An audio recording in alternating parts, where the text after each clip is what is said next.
Dalam nama Bapa dan Putra dan Roh Kudus. Amin. Shalom, salam sejahtera, saudara-saudara yang terkasih.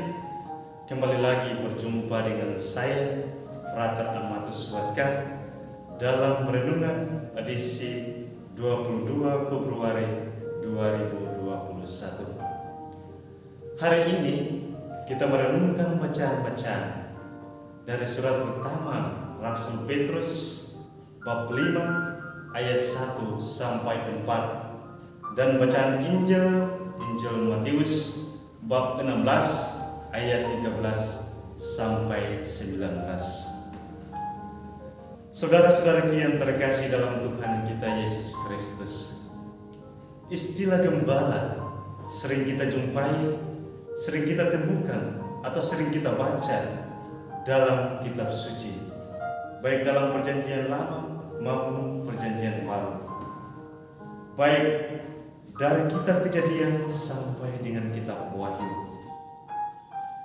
Nah, kalau kita baca dengan cermat, nah kita teliti secara baik-baik, dalam kitab-kitab itu diungkapkan bahwa Yesus Kristus adalah gembala yang sejati.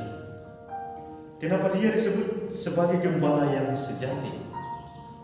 Karena dia mampu menggembalakan kawanan dombanya ke arah yang benar. Ia mampu menggembalakan domba-dombanya ke padang belantara yang hijau permai. Bahkan ia memberikan nyawanya sendiri untuk domba-dombanya.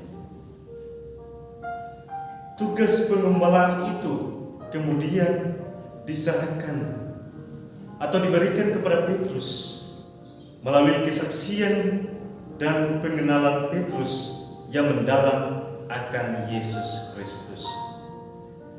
Diungkapkan oleh Yesus sendiri bahwa engkau adalah Petrus, dan di atas batu karang ini aku akan mendirikan jemaatku, dan alam maut tidak akan menguasainya.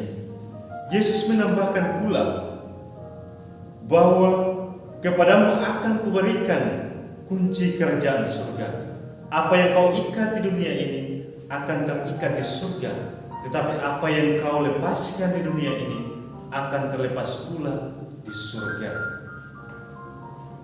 Bapak, Ibu, saudara-saudara yang terkasih dalam Tuhan kita Yesus Kristus, dua hal yang telah diberikan Yesus kepada Petrus yang telah kita dengarkan bersama-sama mengungkapkan satu hal penting, yaitu tentang tugas penggembalaan Petrus sendiri.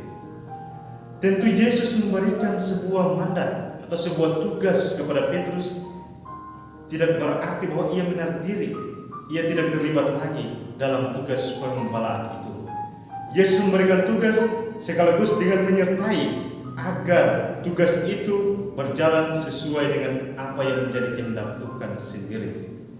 Tuhan menginginkan agar umat manusia yang digembalakan oleh Petrus sendiri dapat berjalan dalam arah yang benar, yaitu kepada keselamatan kekal.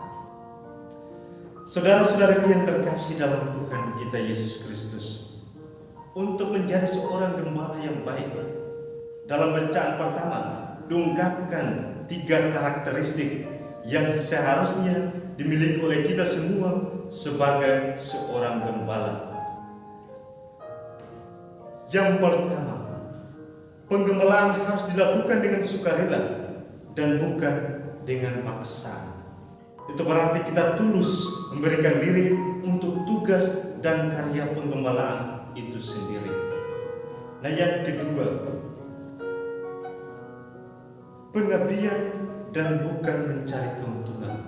Itu berarti bahwa kita harus menyadari diri sendiri bahwa tugas penggembalaan untuk kemuliaan Tuhan, bukan untuk mencari keuntungan semata.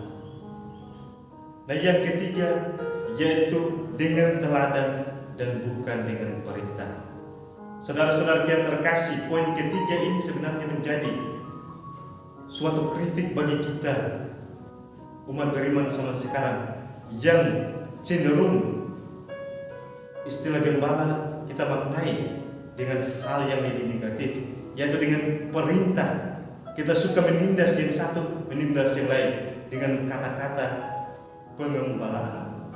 Bapak Ibu saudara-saudara yang terkasih, dewasa ini tugas pengembalaan sering didasari atau dilatar belakangi oleh latar belakang yang lebih bersifat subjektif.